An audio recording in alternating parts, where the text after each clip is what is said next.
la comprensión lectora si no hay un texto. Y la otra es el lector. El lector son ustedes. El texto, aquí está. Algo que es importante también determinar. Una persona escribe, cualquier persona escribe, dejando ahí su propia perspectiva, su propia experiencia de vida. Cuando yo pretendo leer algo, debo enfocarme y no debo perder de vista que esta persona que escribió este artículo lo hizo de acuerdo a su enfoque. ¿Ok? ¿Por qué? Porque es muy importante, como lector, que yo, primeramente, lo que tengo que hacer es identificar la finalidad con la que yo quiero leer. Es decir, ¿para qué quiero leer? Y déjenme decirles, les pregunto, de estos elementos, los elementos son dos, el texto y el lector. ¿Cuál creen que es más importante, el texto o el lector? El texto. El texto, ambos. ¿Quién más? El lector. El lector. Exacto. Muy bien. El texto es importante, por supuesto. El texto es muy importante porque, bueno, si no está el texto, ¿qué voy a comprender? Pero aquí, la parte esencial de estos elementos es el lector. ¿Por qué? Porque el lector es quien va a interpretar el texto. Entonces, chicos, chicas, ustedes son la parte esencial de este proceso. Y así, asimílenlo, porque son sumamente importantes para que la comprensión lectora se genere. Porque el texto va a estar ahí todo el tiempo. Quien va a cambiar es el lector. Y les apuesto que cada uno de ustedes, aunque yo les presentara el mismo texto, lo van a interpretar de manera diferente. ¿Por qué? Porque cada uno tiene su historia, porque cada uno tiene su experiencia de vida, porque cada uno tiene conocimientos de diferentes áreas. Hay quienes ya tienen, esta es su segunda carrera, hay quienes tienen hasta maestría, hay quienes dejaron de estudiar la preparatoria hace mucho tiempo y están retomando, hay quienes como yo dejaron de estudiar 20 años y a los 20 años retomaron. O sea, cuando yo estudié la maestría, o sea, ya habían pasado 20 años que yo ya había terminado la carrera y dije, ay, por Dios, ¿que a quién se le ocurre? Pero todo esto es parte de ustedes. Y todo esto es lo que va a hacer que ustedes interpreten de una manera muy particular cada uno de los textos que van a leer en toda su trayectoria académica. Por eso es que el lector es la parte esencial de la comprensión lectora. ¿De acuerdo? ¿Cuáles son las variables que vamos a ver? La estructura. Tiene títulos, tiene subtítulos, tiene índices, viñetas, incisos. ¿Cuál es la estructura? Hay textos en donde incluso tienen subrayado así con negritas las ideas centrales, ¿no? O sea, como que para apoyar. En los ensayos, por ejemplo, sobre todo en los ensayos científicos, se coloca al inicio las palabras clave. ¿Por qué? Porque esas son las partes centrales del ensayo, ¿de acuerdo? Y entonces, la forma de escritura, si es una descripción, si es una narración, si es un diálogo, si es un documento científico, si es un documento periodístico, ¿cómo está escrito? Y el soporte es, ¿tiene referencias bibliográficas o solamente es la opinión de una persona? Porque dependiendo de esto, el texto va a estar escrito de diferente manera. Si yo estoy tomando referencias bibliográficas, entonces es un documento más científico que se está basando en otros libros. Si es solamente una opinión, una crítica periodística, entonces significa que solamente yo estoy dando mi opinión respecto a un tema en específico. Estos son los elementos o las variables de un texto. Y aquí viene esta parte que es esencial para poder comprender. Lo primero que tienen que hacer es definir para qué están leyendo. Porque si están leyendo ustedes por entretenimiento y hay algo que no entienden, pues me lo salto ya. No pasa nada. ¿Por qué? Porque no me va a implicar mayor conflicto. O sea, ¿por qué? Porque solo lo estoy haciendo por entretenimiento. Pero si se trata de una tarea o de un trabajo, pues perdón, pero no se lo van a poder saltar. Tendrán que investigar a qué se refieren estas palabras, decodificarlas, asimilarlas y darle un sentido al texto o un sentido a la frase. ¿De acuerdo? Por eso son importantes los conocimientos, los sentidos. O sea, y aquí interviene toda esta parte que les digo de su experiencia de vida, los sentidos, las creencias y, por supuesto, que va a ser uno de nuestros temas principales, las estrategias que vamos a utilizar para poder comprender un texto. Pero, por favor, siempre tengan presente, lo más importante es para qué estoy leyendo, cuál es la finalidad, cuál es el objetivo de mi lectura.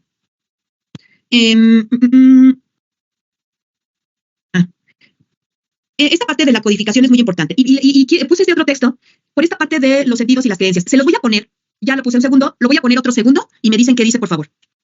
¿Qué dice? Hay árboles en la selva. ¿Seguros? Sí. Ok, conste. Se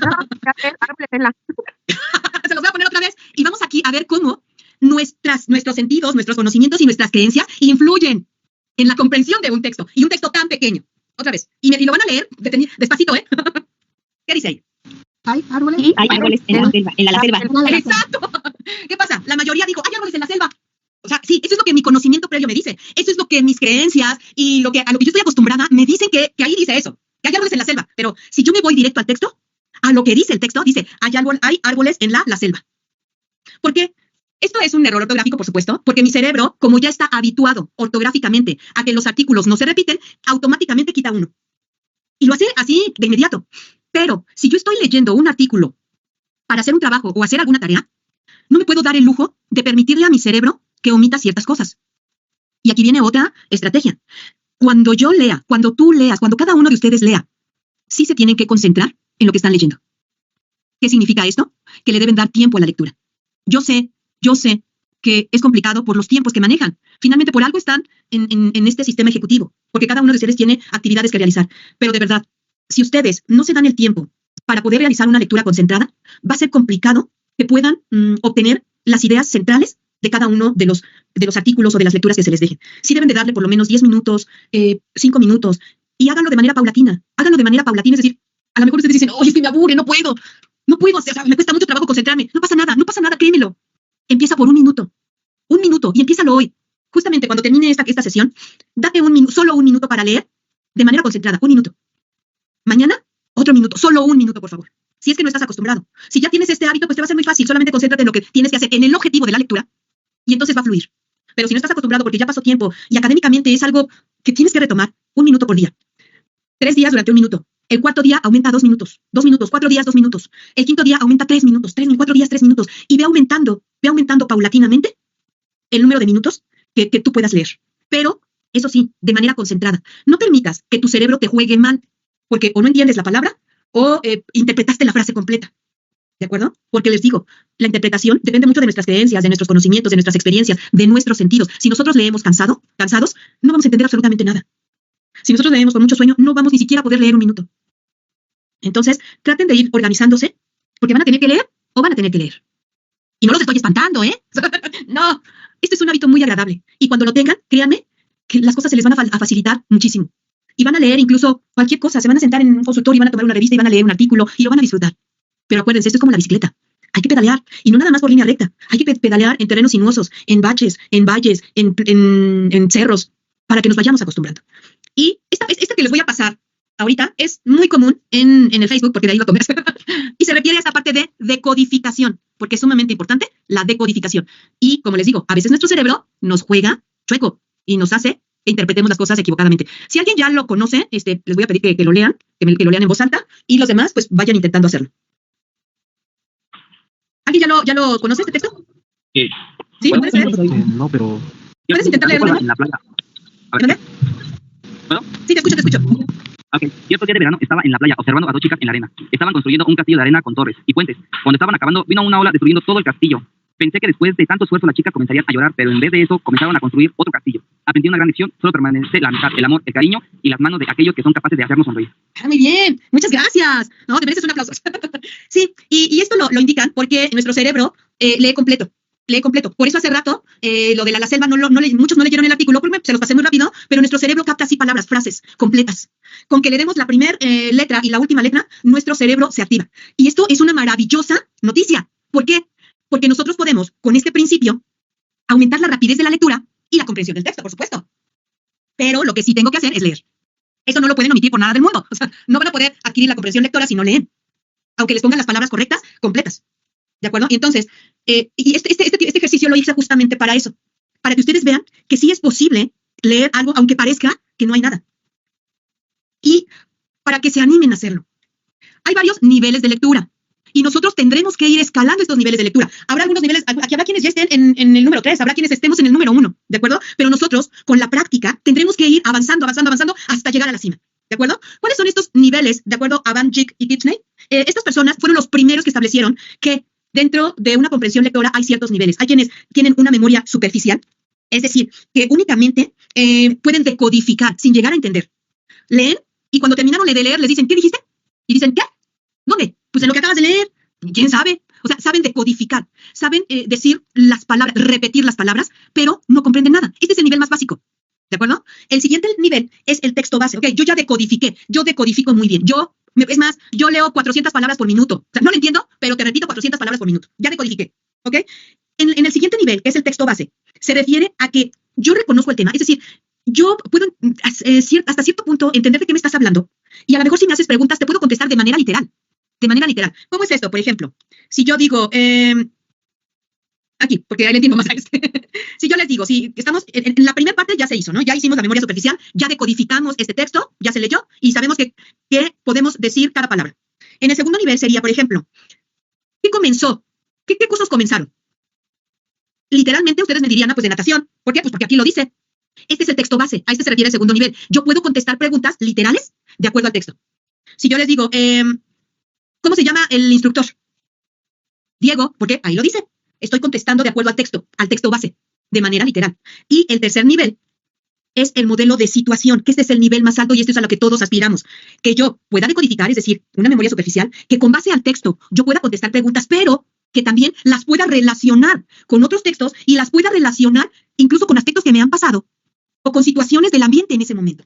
Porque cuando yo tengo la capacidad, cuando ustedes adquieren la capacidad de poder relacionar lo que están leyendo con lo que les está sucediendo, con su experiencia de vida, ¿saben qué va a pasar en ese momento? No se les va a volver a olvidar absolutamente nada.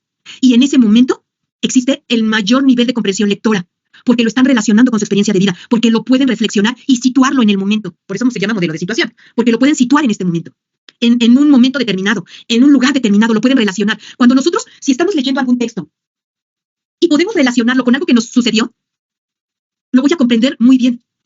Y entonces a lo mejor me están hablando de los mamíferos y me están diciendo, no, pues es que fíjate que los mamíferos están, en el texto, ¿no? Estamos hablando de texto, los mamíferos crecen, se engendran dentro de la mamá, y nacen de ella y se amamantan de ella. Y entonces, si eso yo lo relaciono con mi experiencia de vida, a lo mejor yo tengo 3 hijos y yo tuve a mis hijos y los amamanté y digo, pues yo soy un mamífero, porque pues lo estoy relacionando con mi experiencia de vida y el texto me lo está diciendo. Y no se me va a olvidar nunca más que yo soy un mamífero. ¿Por qué? Porque lo puedo relacionar con algo que yo viví, con la experiencia que yo tuve. Y este es el nivel de modelos de situación, cuando yo tengo esta capacidad de poder reflexionar sobre el texto y poder relacionarlo con algo que yo conozco. Para que yo pueda entender un texto, se pueden aplicar diferentes estrategias. Y unas de estas estrategias son, yo aquí solamente puse 7, que son las más comunes. Hay muchas más. Todas estas estrategias se pueden combinar. No es que yo solamente utilizo la de piloto encendido, yo solamente utilizo tomar notas. No. Todas estas estrategias yo las puedo combinar de acuerdo a cómo me plazca o como yo me sienta cómoda. ¿De acuerdo? Entonces, una de ellas es el piloto encendido. ¿A qué se refiere esta estrategia del piloto encendido? Yo voy a utilizar aquí signos, más, menos y de interrogación. Y conforme yo vaya leyendo el texto, por frases o por párrafos, es decir, desde que inicia hasta el primer punto, yo voy a colocar un signo de más cuando sí lo entendí. Voy a utilizar un signo de interrogación en aquellas palabras que yo no entendí o en aquellas palabras o aquellas frases que yo entendí a medias. Y voy a poner un signo negativo cuando yo de plano no entendí esa frase. Y eso lo voy a hacer en la primera lectura. ¿Por qué? Porque cuando yo pongo estos signos, más, menos y signo de interrogación, en el texto, y cuando yo vea el texto voy a decir, todo esto no entendí, pero esto sí lo entendí. Y entonces, posteriormente, en una relectura, que es el número 3, en la parte de abajo, yo podré primero decodificar lo que no entendí para que en la siguiente lectura ya pueda yo entender cada uno de ellos. No sé si me expliqué. Más o menos, o... Sí, de plano no. Sí. ¿Sí me expliqué? Okay. Por ejemplo, vamos a regresarnos a este que no entendimos nadie. Aquí yo le pondría la negativo. Entonces, puros signos de resta, porque en realidad no lo entiendo.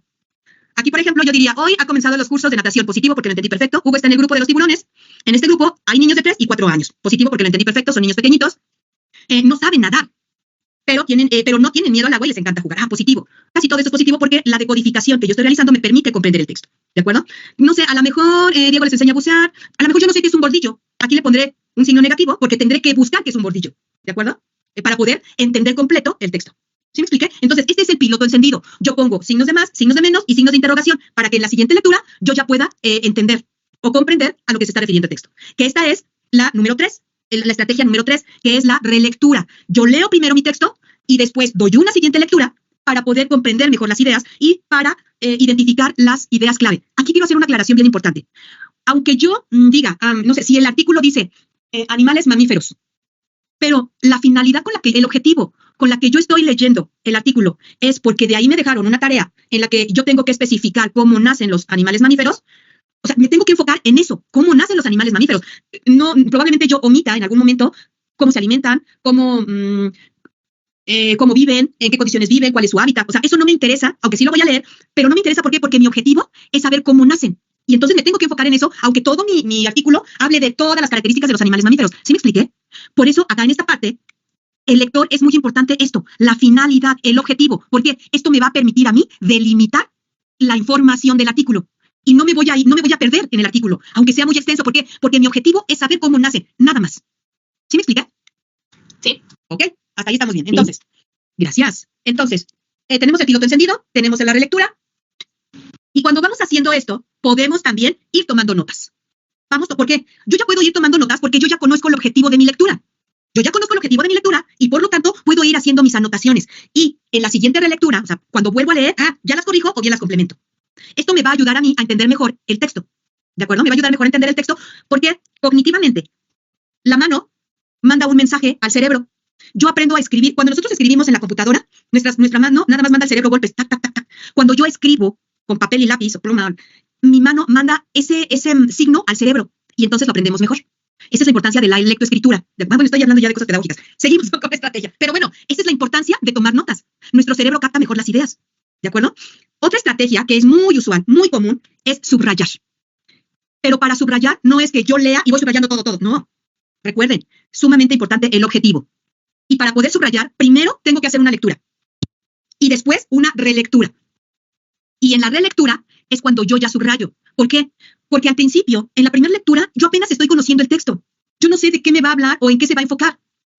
¿De acuerdo? Entonces, tengo que primero definir qué es lo que está diciendo y en la relectura ya digo, esto es importante. Y entonces ya comienzo a subrayar de acuerdo a mi finalidad, de acuerdo a mi objetivo. ¿Ok? No se trata de subrayar a la primera. Porque entonces estaríamos probablemente subrayando cosas que no nos sirven de acuerdo a nuestro objetivo. ¿Ok? Les dije la quinta. creo que voy en desorden, pero bueno. La cuarta, la del periodista. Esta es maravillosa porque, ¿qué hace un periodista? Pregunta. Y entonces, Investiga. Exacto, investiga, Narra. claro. Aquí nos vamos a enfocar básicamente a las preguntas. Y de estas preguntas ustedes las pueden hacer antes de comenzar con su lectura. ¿De qué manera? Bueno, ustedes ya tienen su objetivo, ¿de acuerdo? Ya tienen definidos su objetivo. Recuerden, el objetivo es sumamente importante. ¿Por qué? Porque es quien me va a delimitar. Toda la información. Entonces, con base en el objetivo, yo puedo formular preguntas y a lo largo del texto ir contestando estas preguntas. ¿De acuerdo? Y puede haber varios tipos de preguntas. Puede haber preguntas, así como lo hice aquí, que dije que es en el nivel de base texto, que decía, ¿quién es el instructor de los niños? Pues Diego, ¿no? Entonces, ¿de qué edades están tomando las clases? Pues de 3 y 4 años. Estas son preguntas de acceso a la información, es decir, preguntas literarias. Preguntas que el texto me va a indicar que así se contestan porque ahí es lo que dice. ¿De acuerdo? Otro tipo de preguntas pueden ser este tipo de preguntas de interpretación. ¿Por qué los niños no tienen miedo al agua? Ahí me dice por qué los niños no tienen miedo al agua. Está en el 1, 2, 3. Ahí no me dice por qué los niños. Pero ustedes pueden interpretar. ¿Por qué no tienen miedo al agua? De hecho, sí lo dice. ¿Mande? Ahí dice, niños muy valientes y se dan por cabo genial. Claro. Y entonces podríamos interpretar. Los niños no tienen miedo al agua porque les gusta mucho jugar en el agua y porque son valientes. No tienen miedo a nada. O sea, no les da miedo. Entonces, esta es una pregunta de interpretación. ¿Ok? Entonces, cuando ustedes son periodistas, pueden hacer su propio cuestionario, hacer sus propias preguntas y entonces algunas se contestarán de forma literal, algunas se contestarán de manera de interpretación o algunas se contestarán de manera reflexiva. Este es el último nivel. Yo les podría hacer una pregunta de manera reflexiva de este pequeño texto que diga, ¿por qué los niños son valientes? Ahí no me lo dice en el texto. Ustedes tendrían que pensar, que analizar, ¿qué es lo que hace que un niño sea valiente? Y aquí no me lo dicen. Y este es el nivel más alto de preguntas. Ustedes, cuando apliquen esta técnica del periodista, traten de utilizar más preguntas interpretativas y de reflexión. ¿Por qué? ¿Por qué creen que les digo que más de interpretativas y de reflexión? Porque los obliga a pensar. Porque los obliga a tratar de interpretar lo que el autor me quiere decir. Y cuando yo me obligo a pensar, y cuando yo me obligo a tratar de interpretar lo que el autor me quiere decir, aprendo. Y no se me va a olvidar, te los puedo asegurar. Entonces, recuerden, piloto encendido, aplico signos, más, menos y de interrogación. Relectura es una primera lectura y posteriormente otra. Tomar notas, conforme yo vaya leyendo, voy anotando lo que es más importante de acuerdo a lo que estoy investigando, o lo que quiero obtener. Subrayar dentro del texto, resaltar aquella información que es importante para mí. Periodista, generar preguntas antes incluso de que yo lea el artículo o el texto de acuerdo con mi objetivo. Siempre de acuerdo con mi objetivo, ¿ok? Diseñadores gráficos, esto es maravilloso. ¿Por qué? Porque los diseñadores gráficos, que son mapas mentales, mapas conceptuales, cuadros sinópticos, si ustedes no se acuerdan de alguno, cuando veamos comunicación oral y escrita, pues probablemente ahí veamos algunos, organigramas, tablas. Normalmente los diseñadores gráficos los hacemos al final de la lectura, cuando yo ya tomé notas incluso. ¿Y para qué me va a servir esto? Para organizar la información. Como yo la estoy organizando de acuerdo a mi interpretación, pero con el objetivo, yo voy a poder darle dirección a esta información. Es como si yo le diera clases a alguien a través de un diseñador gráfico. Cuando yo externo las ideas, cuando yo las plasmo en un diseñador gráfico, se me quedan rapidísimo. Y mediante este diseñador gráfico, mediante este mapa conceptual, mediante este cuadro sinóptico, yo lo voy a poder explicar muy fácilmente. Y cuando yo lo vea, yo voy a decir, sí, está facilísimo. ¿Por qué? Los mamíferos nacen, crecen y se desarrollan. Los mamíferos se alimentan de la mamá, nacen de la mamá. Aparte, el hábitat. va a ser maravilloso. ¿Por qué? Porque de ahí se desglosan muchas ideas, así como está aquí en los pequeños ejemplos.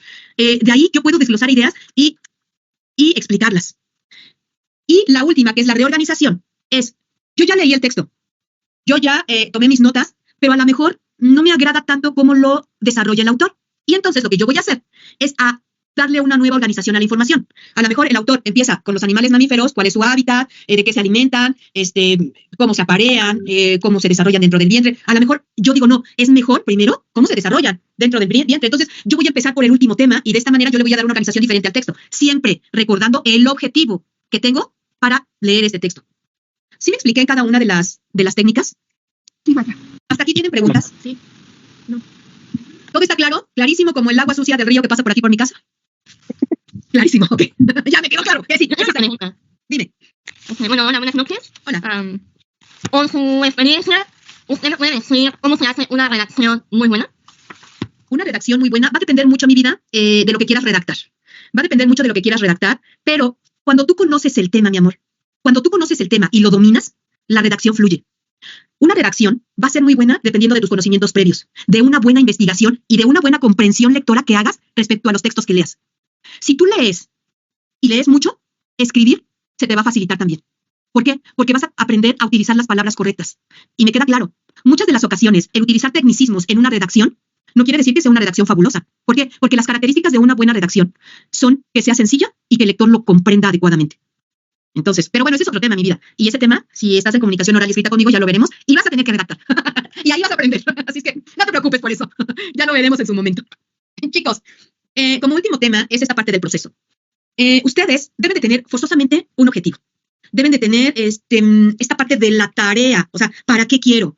El conocimiento por previo, por supuesto, y el sentido que le quieren dar. Esto se hace antes. Pero no quiere decir que por hacerlo antes lo pierda, no. Lo hago antes, pero lo tengo que llevar durante todo el proceso, ¿ok?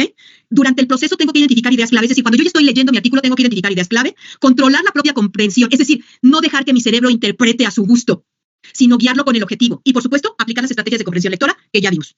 Al final, tengo que recapitular cómo con estos diseñadores maravillosos, diseñadores gráficos, valorar la información que obtuve y hacer una comparación. ¿La información que obtuve cumple o cubre el objetivo que pretendía al inicio? Este es mi proceso. Y bueno, resumiendo, chicos, ejerciten todo tipo de lectura, no se enfrasquen en un solo género. Deben darle sentido al texto. ¿Qué significa esto? Un objetivo. Un objetivo. Y recuerden, el texto es importante, pero la parte esencial es el lector. En el proceso tengo un antes, un durante y un después. Pero todo debe de estar en conjunto. Y por supuesto, debo de aplicar las estrategias que ya hice mención. Si ustedes conocen alguna otra, adelante. Y estas estrategias no están aisladas, se complementan unas con otras. Por mi parte, agradezco mucho su atención. No sé si tengan ustedes alguna duda, si quieren hacer algún comentario. Estoy abierta a sus comentarios, a sus sugerencias y a sus dudas. Carmen, ¿estás levantando la mano, mi amor? No, ya no sé cómo bajar la manita. Tienes que apachurrarle otra vez en la misma manita. Ok, ya. Gracias. Sí, creo. Ya creo. Sí, ya se quitó. Gabriela. No, igual, te pasó igual. No sé si tengan alguna pregunta, si quedó claro, si quisieran que enfatizáramos en algún aspecto. Yo sí tengo una duda. Sí, mi amor. ¿Recuerda que nos mostró una pirámide de 3 niveles? Sí. ¿Existirá el nivel 0? No, porque en el nivel 0 es cuando no sabes leer absolutamente nada y entonces, si tú no sabes leer, obvio, no hay una comprensión. Ok, esa parte la entiendo. Por ejemplo, como usted lo menciona en varios puntos, si no te familiarizado con la lectura, lo que te recomienda ahora sí que es empezar leyendo 1 minuto y ir subiendo la intensidad, ¿verdad? Así es, corazón. Puedes hacerlo así, 1 minuto, o elige cualquier texto, corazón. Elige cualquier texto que te agrade. ¿Por qué digo cualquier texto que te agrade? Porque si tú vas a empezar por un texto científico, si tú no tienes el hábito de la lectura y quieres iniciar por un texto científico, ¿sabes qué va a pasar al minuto? ¿La vas a aborrecer? Vas a decir, no, qué horror. Entonces, comienza por algo que te parezca interesante, algo que a lo mejor sí quieras saber, que sí quieras conocer. Y entonces, si es una página en internet, 1 minuto. Si es algún libro físico, que a mí me encantan los libros físicos, 1 hoja o 2 hojas cuando máximo. Pero comienza ya a este proceso de lectura, porque si no, posteriormente te va a costar mucho trabajo, mi amor. Y lo vas a sufrir en lugar de gozarlo. Sí. Ok, vale. Sería todo por mi parte. Sí, mi amor. ¿Josefina? Sí, Miss, buenas noches. Buenas noches. Para recopilar la información, estaba diciendo que, vio varios factores de lectura, preguntas y todo eso. Sí. Si buscamos diferentes autores o biografías, tenemos que poner de dónde sacamos esa información. Sí, si tienes que entregar un ensayo, por ejemplo, en mi asignatura que es comunicación oral y escrita, ustedes entregan un ensayo y obligadamente tienen que poner las fuentes en un formato que es APA. Sí, porque aquí viene la parte de derechos de autor. y dentro de la institución nosotros estamos a favor de los derechos de autor y contra el plagio. Si nosotros no colocamos la fuente de donde obtuvimos la información, estamos cometiendo plagio, ¿de acuerdo? Entonces, qué bueno que comentaste. Creo que se me apagó el micrófono. Esa parte es sumamente importante, sí, colocar las fuentes, y más si estamos entregando un reporte o un ensayo, sí se deben colocar las fuentes en formato APA. Okay. ¿Esta información va hasta atrás como biografía? O... Sí, referencias bibliográficas. Sí, mi amor. Okay, gracias. Sí, corazón. ¿Alguna otra pregunta, Gabriela? ¿Bonifaz? No, yo no, Miss, muchas gracias. Ok, sí, mi amor. ¿Alguna otra pregunta? Chicos, ¿algo que quieran agregar? No sé, ¿qué les pareció el taller? ¿Faltó información? Sí, faltó mucha información, me queda clarísimo, pero en hora y media no podíamos hacer más. Entonces, no sé qué opinan al respecto. Hola, maestra, buenas noches. Yo sí tengo una duda. Sí, mi amor. O sea, entiendo que esto fue como un resumen, pero a la hora de tomar su materia va a ser un poco más, vamos a poder profundizar más, resolver más dudas conforme vayamos avanzando. Por supuesto. Esto fue solamente como el resumen de. Sí, que mira, en realidad esto es como una inducción para que ustedes, si no tienen el hábito de la lectura, o hay muchas personas, como les comentaba al inicio, que dejaron de estudiar y están retomando esta parte académica. Y en ocasiones, por no tener a lo mejor estas herramientas que digan, a ver, es que cómo leo, o sea, estoy leyendo y ya me estoy durmiendo o me estoy aburriendo porque es un texto que no me queda nada claro. Entonces, esto es más que nada para que ustedes tengan ciertas herramientas para que puedan retomar esta parte de lectura y que puedan llevar a cabo trabajos académicos dentro de la escuela y que no les cueste tanto trabajo. Que ustedes ya tengan armas, que sepan decir, a ver, bueno, no la entendí, voy a tomar la estrategia de relectura. Y entonces, y al mismo tiempo voy a ir tomando notas. Y al mismo tiempo a lo mejor voy a ir subrayando. Que ustedes tengan este tipo de herramientas para que no se les complique tanto al momento de tener que leer un PDF o un documento que dentro de la institución se los vayamos a dejar. Ok, perfecto. Perfecto, Sí. muchísimas gracias. Un placer, mi amor. ¿Alguna otra pregunta? ¿Alguna otra sugerencia? ¿Carmen? Sí, Perdón, Cintia, permíteme que hable Carmen y ahorita sigue, ¿sí, por favor? Sí, Carmen, por favor. sí. Disculpe, bueno, yo voy a tomar su clase en línea y me gustaría saber cómo va a ser. Si igual es así en Teams o solamente o cómo lo manejaría. Maestra Ali, ahí sí no sé cómo se da la clase en línea de comunicación oral. Es que yo doy la clase presencial, mi amor. O igual me tocaría con otro profesor. Lo más probable es que sí, porque yo doy la clase presencial, entonces en línea no sé cómo lo manejen, sí, todo va a depender del profesor, corazón. Gracias. Sí, mi amor. Cintia, te escucho. Sí, pues también era casi la misma pregunta de mi compañera, porque yo también voy a tomar la clase en línea, Ah, ok. pero independientemente de si nos toca o no nos toca con otro profesor, yo sí, la verdad, quiero agradecerle todo lo que nos acaba de decir y de enseñar, porque en mi caso sí, de hecho tiene como 20 años que estudié en la preparatoria y ahorita estoy retomando, pues, ahora sí que los estudios, y la verdad, sí, en lo personal se me hace muy difícil leer, y Sí. sí le agradezco mucho todo lo que nos acaba de decir, más que nada, a mí me motiva para empezar a leer. Qué bueno, corazón, qué bueno, te lo agradezco mucho. Y sin miedo, así como los niños de natación, sin miedo, bien valiente. Gracias.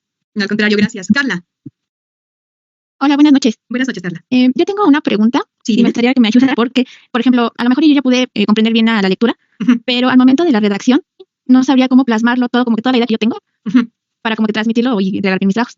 Sí, claro. Dentro de la parte de comunicación oral y escrita, dentro de esta asignatura, lo que yo manejo primero, no sé si tú vas a tomar la clase presencial o en línea igual, pero lo que yo manejo primero es esta parte de redacción, justamente, que tienen que elaborar ustedes un ensayo, y partimos de lo general. Sí, tendría que ser otro taller, pero yo sí lo hablo, de hecho sí se debe de hablar dentro de nuestra clase, dentro de esta asignatura, para que ustedes puedan leer. Tienen que partir de lo general y empezar a hacer subtítulos. O sea, un título general y de ahí, ¿qué sigue? O sea, unos subtítulos, así como un índice, y entonces comenzar la redacción de esta manera. Pero sí, esto es parte de la asignatura, mi amor, de comunicación oral y escrita, así es que no te preocupes. Ok, muchas gracias y me encanta el entusiasmo con el que nos enseña porque, bueno, es la primera vez que la conozco, mucho gusto, pero me da Gracias. mucho entusiasmo seguir aprendiendo con usted. Muchas gracias, Carla, te lo agradezco infinitamente. La verdad me gusta mucho dar clases y esta asignatura. Gracias, hermosa. Omar, ¿te escucho? Sí, buenas noches. Yo solamente tengo una pregunta. Yo también voy a recibir clases híbridas. En el caso de su materia, ¿va a ocupar algún libro? Sí, obligatoriamente se ocupa. Ay, déjame hacer todo. Sí, mira, este es el libro que se ocupa, yo se los indico, se llama Comunicación Oral y Escrita y es de Munch y este libro lo venden, lo pueden adquirir ahí en la escuela, sin problema. Sí, se ocupa este libro. ¿Mande, Omar? Ok, muchas gracias. Sí, un placer, Omar. Jesús, te escucho. Sí, bueno, igual correspondiente al libro, bueno, estuve investigando la plataforma y me parece que no hay a la venta, son rentados por el momento. Entonces quería ver si hay posibilidad de conseguirlo por otro medio. Ay, maestra Ali, ¿me puede apoyar ahí? Maestra, ¿vale? Es que no, creo que no me escuchan. Porque bueno, sí, no sé si vayan a llegar. Yo sí les recomiendo que lo adquieran ahí en la escuela, porque sí es, de hecho, el libro me parece que es para la escuela. El libro se genera para la escuela y no sé si en esta semana o la siguiente semana ya puedan llegar los libros físicos ahí. los adquieren ahí en la biblioteca, me parece, pero yo sí les recomiendo que lo adquieran físico ahí en la escuela si los hay. Espérense en esta semana o la siguiente semana. Yo se los pido más que nada porque yo en la clase me baso específicamente en ese libro, y ese libro, aparte de que está bien redactado, me parece que no nada más les sirve para la clase de comunicación oral y escrita, sino para poder también desarrollar sus trabajos, y aparte yo me baso completamente en él para toda la asignatura. Entonces les sirve como libro de apuntes también y libro de apoyo de estudio para exámenes también. Ah, ok. Entonces, el sábado me parece me toca mi primera clase con usted. Ok, suertudo. Sí, no, la verdad, sí. Buena fotografía, ¿no? Sí. Y eso es bueno tener a alguien así, porque muchas veces hacen más o menos las cosas, pienso que es mejor así, y la verdad, pues sí, le agradezco estar en su clase. Ay, un placer, de verdad, es un verdadero honor para mí estar con ustedes. ¿Alguien más que tenga alguna otra duda, alguna otra pregunta, algún otro comentario, sugerencia? ¿No? ¿Todo bien? Ok. Maestra, ya, sí, una frase, porque a mí también me toca con usted el sábado. Entonces, si no conseguimos el libro para el sábado, para la primera clase, no nos afectaría mucho. No, en lo absoluto, no pasa nada. O sea, yo igual, no pasa nada. El sábado, de hecho, es la clase Encuadre, nos presentamos, yo les indico cuál es el esquema de trabajo, cómo trabajamos, los trabajos que tienen que entregar, sin problema, y ya para la siguiente clase es cuando ya empezamos a trabajar, y muy probablemente ya para la siguiente clase ya lo pudieran adquirir sin ningún problema, o para incluso a 15 días, o sea, sin problema. En el momento en que esté disponible en la escuela, adelante, sin problema, corazones, no se preocupen. Perfecto, muchas gracias. Sí, corazones. Bueno, pues de mi parte es todo. Yo les agradezco mucho su atención. Es un verdadero placer tenerlos, estar aquí con ustedes. Cualquier duda, aunque no estén conmigo en clase, yo estoy para servirles. Si yo les puedo apoyar en algo, adelante. Y bueno, pues de mi parte es todo. Maestra Vale, maestra Ali, no sé si ustedes quisieran agregar algo. ¿O doy por terminada la sesión? Pues creo que sí. Porque bueno, ustedes también ya tienen que irse. Y ya son 8:37. Bienvenidos nuevamente, de verdad, bienvenidos. Reciban mi más calurosa felicitación porque están aquí, porque se dieron la oportunidad de continuar. Y de verdad, ¿les va a costar trabajo? Claro que sí les va a costar trabajo, pero créanme, al final la satisfacción va a ser enorme, enorme, y se los van a agradecer a ustedes mismos. Chicos, chicas, que tengan una excelente noche, agradezco su presencia, y pues bueno, para quienes están conmigo, nos vemos el sábado, ¿ok? Excelente noche, que descansen. Gracias, hasta luego. Muchas Gracias. gracias. Buenas noches. Bye. Gracias, hasta luego. Hasta luego. Bye.